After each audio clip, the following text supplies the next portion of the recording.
पवन अपने कमरे में परेशान होकर टहल रहा था कि तभी उसकी पत्नी सुजाता की आंख खुल गई। पवन को इस तरह कमरे में टहलते देखकर वो भी उठ बैठी। घड़ी की तरफ देखा तो रात के 2 बज रहे थे। इस समय पवन इतना परेशान होकर कमरे में टहल रहा है, ये सोचकर सुजाता को बड़ी हैरानी हुई, जबकि दिन भर में पवन ने बिल्कुल भी आराम नहीं किया था। जब से बहन सविता की बेटी की शादी पक्की हुई है, तब से वो एक पैर पर काम में लगा हुआ है। अकेला मामा है तो हर काम में उसे ही भागना पड़ता है और इतना थक जाता है कि रात को नींद बिल्कुल भी नहीं खुलती। पर आज क्या हो गया?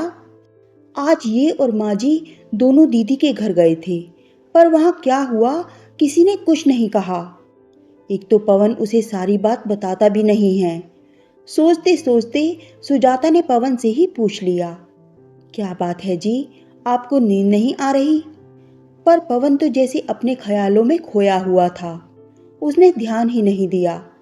सुजाता ने दोबारा पूछा, तब उसने पलटकर उसकी तरफ देखा। कुछ कहा क्या तुमने? मैंने पहले भी वही पूछा था, अभी भी वही पूछ रही हूँ। आपको नींद नहीं आ रही? आखिर बात क्या है? उसकी बात सुनकर पवन हल्का सा मुस्कुरा दिया और बोला, कुछ भी तो नहीं, बस नींद नहीं आ रही। तुम सो जाओ, तुम भी तो दिन भर की थकी हुई हो। ये सुनकर सुजाता उसे एकटक देखती रही तो पवन बोला, ऐसे क्या देख रही हो मुझे?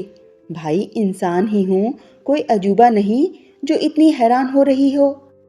जानती हूँ आप इंसान ही हो, थके हुए तो आप भी हो, पर रात के 2 बजे कमरे में टहलने का क्या मतलब है? सुजाता ने उसे शक की निगाह से देखा तो वो पलंग पर आकर बैठते हुए बोला, लो बाबा सो जाता हूँ, ऐसे क्या देख रही हो? कहता हुआ पवन चादर तानकर लेट गया, पर सुजाता अभी भी वैसी की वैसी ही बैठी रही। उसने फिर पूछा, अरे आप मुझे बताओगे नहीं, बात क्या है? रात के 2 बजे आप कमरे में क्यों टहल रहे हो? किसी ने कुछ कहा क्या? कहीं माँ जी ने तो कुछ? कहते कहते सुजाता रुक गई। उसकी बात तीर की तरह बिल्कुल निशाने पर लगी थी। माँ जी का नाम सुनते ही पवन उठ बैठा। कुछ देर मौन रहने के बाद बोला, क्या करूं सुजाता, मुझे तो कुछ समझ नहीं आ रहा। इस पगड़ी का बोझ उठाते उठाते थक गया हूं मैं। पापा के जाने के बाद उनकी ये पगड़ी तो अब मेरी जान लेकर ही रहेगी। हाय राम, ये कैसी बातें कर रहे हो आप? मरे आपके दुश्मन। दिमाग में कुछ भी ऊटपटांग ख्याल आने से पहले हमारे बारे में सोच लेना। आखिर हुआ क्या है, साफ साफ बताइए। पवन की बात सुनकर सुजाता अपने सीने पर हाथ रखते हुए बोली। उसे परेशान देखकर पवन बोला, तुम्हें तो पता ही है, जब से सविता दीदी की नेहा की शादी पक्की हुई है, तब से हर रोज वक्त बेवक्त दुकान बढ़ाकर मुझे उनके घर जाना ही पड़ता है। अगर 1-2 दिन ना जाऊं तो वो और जीजा जी माँ से मेरी शिकायत कर देते हैं और माँ बस अपना ही राग लेकर रोना शुरू कर देती हैं।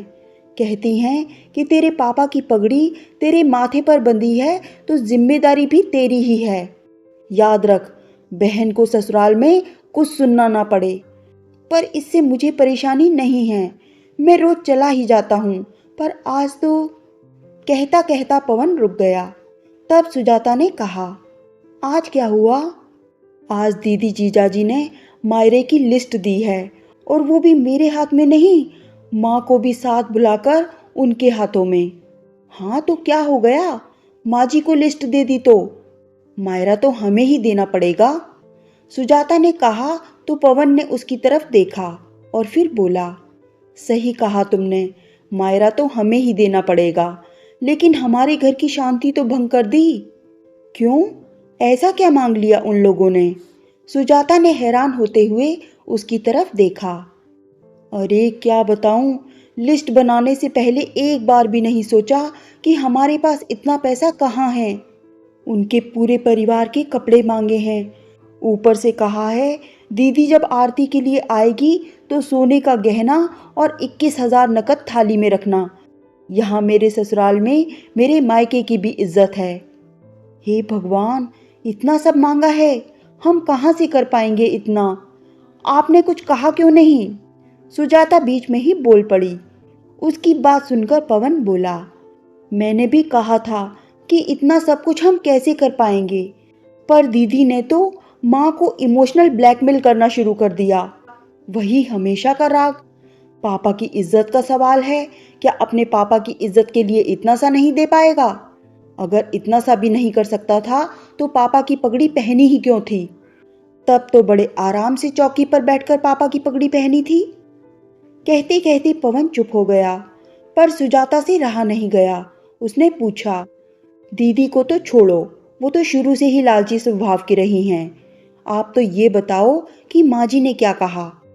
माँ जी का नाम सुनते ही पवन की आंखों में आंसू आ गए। उसकी आंखों में आंसू देखकर सुजाता ने उसके आंसू पोंछे और फिर पानी का गिलास लेकर पहले पवन को पानी पिलाया। पानी पीकर ग्लास रखते ही पवन बोला, इसी बात का तो दुख है कि माँ हमेशा अपनी बेटी का ही पक्ष लेती हैं। कह रही थी कि अपने पापा की इज्जत रखने के लिए इतना सा भी नहीं कर सकता। आखिर तूने पापा की पगड़ी पहनी है, उनकी जिम्मेदारियों को तूने अपने कंधे पर लिया है, तो अब ये तेरी जिम्मेदारी है कि तेरी बहन का मान सम्मान उसके ससुराल में रह जाए। जब मैंने कहा कि माँ ये सब मेरे बस की बात नहीं है, तो मुझ पर चिल्लाने लगी कि पूरा का पूरा मकान अकेले ही हड़प जाना चाहता है, मेरी बेटी को कुछ भी नहीं देगा। कहते कहते पवन फिर से रो दिया। अब तुम ही बताओ सुजाता, मैं क्या करूं? थक गया हूं मैं इन सब से। मेरा भी परिवार है, बच्चे हैं, कमाई का जरिया सिर्फ वो एक दुकान है जिससे घर खर्च और बच्चों की पढ़ाई चलती है। वो भी कई बार दीदी और जीजाजी के सामने पेश होने के कारण बंद रहती है। उनकी जी हुजूरी ना करूं तो माँ खाना दुश्वार कर देती है। अकेला भाई है, अपनी बहन पर ध्यान नहीं देता। पापा की पगड़ी क्या सिर्फ लेने के लिए पहनी थी? दीदी जीजाजी को हर तीज त्योहार पर माँ एक से बढ़कर एक सामान देती है, पर क्या माँ को ये नहीं दिखता कि उनका बेटा हर त्योहार पर पुराने कपड़े ही पहनता है? मेरी चप्पल तक कई बार घिसी हुई होती है। आखिरी बार अपने परिवार के साथ में कहाँ घूमने गया था, मुझे तो ये भी याद नहीं है। मेरे लिए तो कोई नहीं सोचता। बेटा हूँ तो क्या जिम्मेदारियों के बोझ तले दबकर जान दे दूं? कभी बेटों के बारे में तो कोई नहीं सोचता। थक गया हूं मैं सबसे। लेकिन इस बार सुजाता ने पवन को रोने से नहीं रोका। आखिर जब मन का मवाद निकल गया तो पवन शांतिपूर्वक सो गया, पर सुजाता की आंखों से नींद कोसों दूर थी। आखिर अपने पति को अपने सामने रोता देखकर भला किस पत्नी को अच्छा लगेगा? पवन किस दौर से गुजर रहा था, ये देखकर सुजाता को भी आत्मग्लानि होने लगी। वो पत्नी होकर भी ये बात नहीं समझ पाई। अपनी तरफ से पवन पूरी कोशिश कर रहा था, मेहनत भी खूब करता था। हालांकि इतना कमा लेता था कि परिवार की ज़रूरतों को पूरा कर पाए, पर ये आए दिन के ऊपर के खर्चे उसे तोड़ कर रख देते थे। आखिर मध्यम वर्ग की भी तो एक सीमा होती है।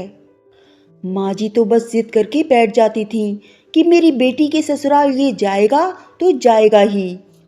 जब एक बार सुजाता ने नौकरी करने के लिए कहा था तो पवन खुश हो गया था, पर माँ जी ने बहुत हंगामा किया था। आखिर 2 दिन तक घर में हंगामा होता देखकर पवन ने सुजाता को ही नौकरी करने से मना कर दिया। पर आज पवन की हालत उससे देखी नहीं जा रही थी। आखिर पवन के पीछे ही तो वो इस घर में है। अगर पवन को ही कुछ हो गया तो अगर वो उसका साथ ही नहीं दे पाई तो भला किसका साथ देगी? उसने ठान लिया कि अब वो माँ जी से बात करके ही रहेगी। दूसरे दिन सुजाता उठी और अपने घर के काम फटाफट निपटाने लगी। आज तो उसने नाश्ते के साथ ही दोपहर का खाना भी तैयार कर दिया। अभी सब नाश्ता कर ही रहे थे कि इतने में सुजाता तैयार होकर आ गई। उसे देखकर माँ जी बोली, बहू, तुमने बताया नहीं, कहीं जा रही हो? सुजाता ने माँ जी की तरफ देखकर कहा, हाँ माँ जी, मैं पास वाली सुशीला भाभी के घर जा रही हूँ।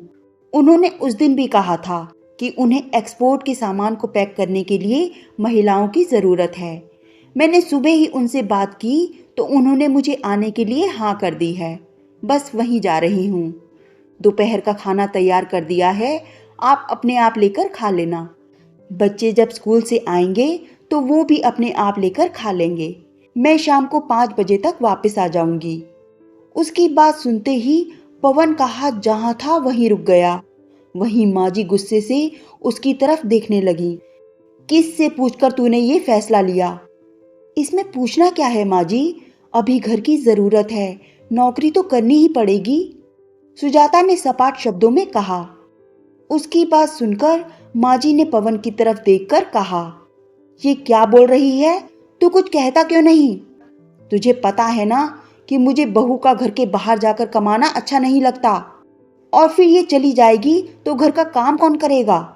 मुझसे तो इस उम्र में ये सब नहीं होता। लेकिन इस बार पवन ने कहा, पर मुझे कोई परेशानी नहीं है माँ। अगर सुजाता बाहर जाकर 2 पैसे कमाना चाहती है तो कमा लेने दो। कम से कम मुझे 2 पैसे का सहारा ही मिल जाएगा। और रही बात घर के काम की, तो हम दोनों मिलजुल कर कर लेंगे। कहकर पवन ने अपना नाश्ता खत्म किया और दुकान के लिए रवाना हो गया। वहीं सुजाता अपना बैग लेकर बाहर आई तो माँ जी उससे बोली, खबरदार घर के बाहर कदम रखा तो। अभी तो मैं जिंदा बैठी हूँ, मेरी इजाजत के बगैर घर के बाहर भी नहीं जाएगी तू। क्यों नहीं जाऊंगी माँ जी, घर के खर्चे बढ़ रहे हैं। दुकान तो पूरी टाइम खुलती नहीं है, क्योंकि दीदी जीजाजी के लिए इनको अपनी दुकान बंद करके वहां जाना पड़ता है। अगर नहीं गए तो आप खुद इनका खाना दुश्वार कर देती हैं। ऊपर से अब ये मायरे का नया तमाशा शुरू कर दिया। अरे मायरा देने में हमें कोई परेशानी नहीं है, पर कम से कम हैसियत के अनुसार तो मांगो। सुजाता ने पलटकर कहा तो माँ जी चिढ़ गई। अच्छा, तो तुझे भी मेरे बेटी दामाद दिख रहे हैं? वो दोनों तो तुम लोगों को सुहाते ही नहीं हैं। अरे, अपने पापा की पगड़ी अपने सिर पर बंधवाई थी पवन ने, तो जिम्मेदारी भी उसी की होगी ना। और ऐसा क्या मांग लिया मेरी बेटी ने? भूल मत, मकान पर मेरी बेटी का भी बराबर का हक है। वो तो तुम फटाफट डकारने को तैयार हो जाओगे, और मायरा देने में दोनों को रोना आ रहा है। माँ जी की बात सुनकर सुजाता हैरान रह गई। अब उससे अपना गुस्सा कंट्रोल नहीं हुआ। माँ जी, बेटी के प्यार में आपको बेटा नजर नहीं आ रहा? बेटे का भी अपना पूरा परिवार है, उसकी अपने परिवार के लिए भी जिम्मेदारियां हैं। उसकी आर्थिक स्थिति इतनी अच्छी नहीं है कि वो ये सब कर पाए। आपको खुद भी ये सब बातें अच्छे से पता हैं, फिर भी बेटे को ही दबाए जा रही हो। अगर आपको ये लगता है कि हम ये मकान डकार जाएंगे तो आप अपने ही हाथों से इसे अपनी बेटी के नाम कर दो, पर भगवान के लिए हमें खुश रहने दो। आपको शायद आपकी बेटी संभाल ले, लेकिन मेरे और मेरे बच्चों के लिए तो मेरा पति ही है। सुजाता की बात सुनकर माँ जी थोड़ा ढीला पड़ते हुए बोली, अरे बेटा ये सब नहीं करेगा तो लोग बातें बनाएंगे। माँ जी की बात सुनकर सुजाता बोली, आपको लोगों की चिंता है माँ जी, अपने बेटे की नहीं। कल रात आपका बेटा रो दिया, उसकी हालत क्या होगी इसका अंदाजा आप लगाइए। अगर कल को आपके बेटे को कुछ हो गया तो आपके ये लोग नहीं आएंगे हमें संभालने के लिए। पापा की पगड़ी पहनाकर आपने जिम्मेदारियों के बोझ तले दबा दिया है उनको। भगवान के लिए उन्हें भी थोड़ी सांस लेने दो। बेटा पैसा कमाने की ही मशीन नहीं है माँ जी। सुजाता माँ जी के सामने हाथ जोड़ते हुए बोली और वहां से चली गई। माँ जी को तो अक्सर बेटी दामाद की बातों में आकर लगता था कि मकान के चक्कर में ही बेटे बहू सेवा कर रहे हैं, पर आज तो बहू ने भी मकान बेटी के नाम करने के लिए कह दिया। आखिर माँ जी को एहसास हो गया कि उनकी बेबुनियाद की जिद उनके बेटे पर ही भारी पड़ रही है। आखिर माँ जी ने बेटी को फोन करके कह ही दिया कि मायरा उनकी क्षमता के अनुसार ही दिया जाएगा, ना कि बेटी के ससुराल वालों की मांग के अनुसार। आखिर उन्हें भी तो अपना घर देखना है।